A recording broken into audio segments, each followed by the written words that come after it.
Olá, alunos, tudo bem com vocês? Eu sou Moisés Marques, professor de Ciências, e hoje nós vamos estudar um pouco do capítulo 7, na página 61 do livro de vocês, que tem como título O Tempo Atmosférico. Elementos das condições do tempo.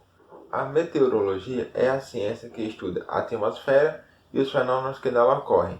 Dentre os indicadores estudados pela meteorologia, podemos citar a pressão, a temperatura, a umidade do ar, a quantidade de chuvas, entre outros. Vamos estudar um pouco cada um deles.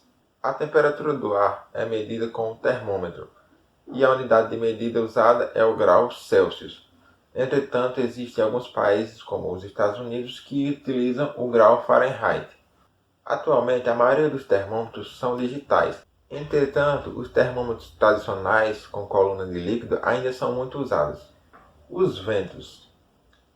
Os ventos são as movimentações das camadas de ar da atmosfera. Isso acontece principalmente pela diferença de temperatura entre essas camadas de ar.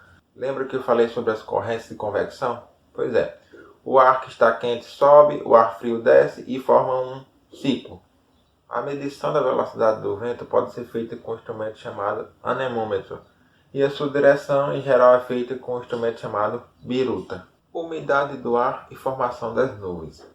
A umidade do ar é medida por um aparelho chamado higrômetro, e essa umidade se dá principalmente pela evaporação da água dos rios e oceanos. Quando uma massa de ar se resfria, ocorre a condensação desse vapor de água, formando gotículas de água. Isso pode ser observado na forma de orvalho ou na formação de nuvens.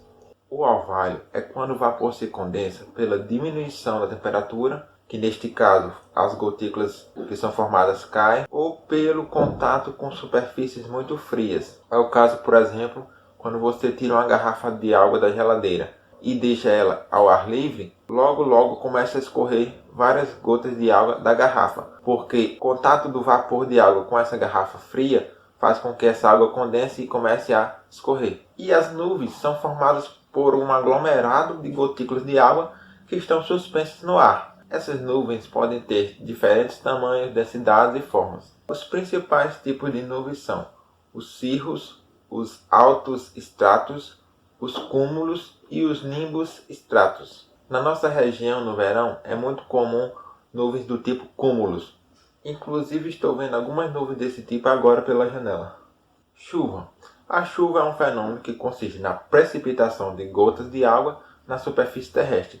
Isso acontece principalmente quando massas de ar quente sobem bastante até a troposfera e lá elas se resfriam, fazendo com que o vapor de água se condense, formando gotículas de água.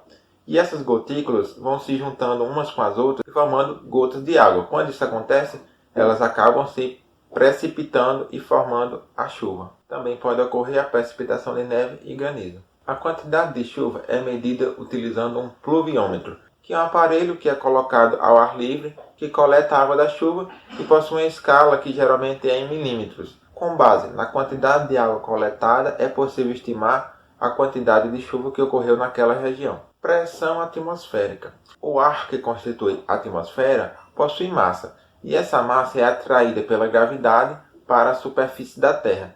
Isso causa uma pressão, é o que a gente chama de pressão atmosférica. Essa pressão é medida normalmente em atm, mas a unidade oficial do SI é o Pascal. Para medir a pressão, utilizamos um aparelho chamado barômetro. Registro das condições atmosféricas. Essas condições atmosféricas são registradas nas estações meteorológicas, que são espalhadas por diversas regiões que monitoram todos esses fatores que nós mencionamos.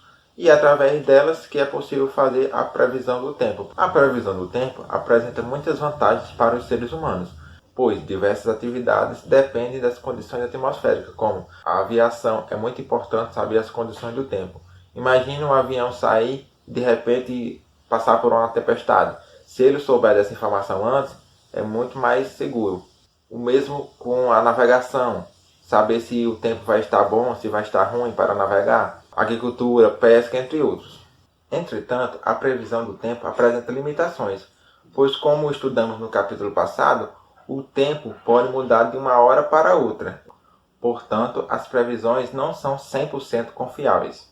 Então, alunos, agora eu quero que vocês leiam o capítulo com calma, pesquise mais alguma coisa na internet, reveja esse vídeo se necessário e tentem responder a questão 1, 3 e 6 da página 69. Apenas essas três questões, a 1, a 3 e a 6. Respondam no caderno, só precisa responder, não precisa copiar, e me mandem uma foto. Então, alunos, era só isso e até a próxima.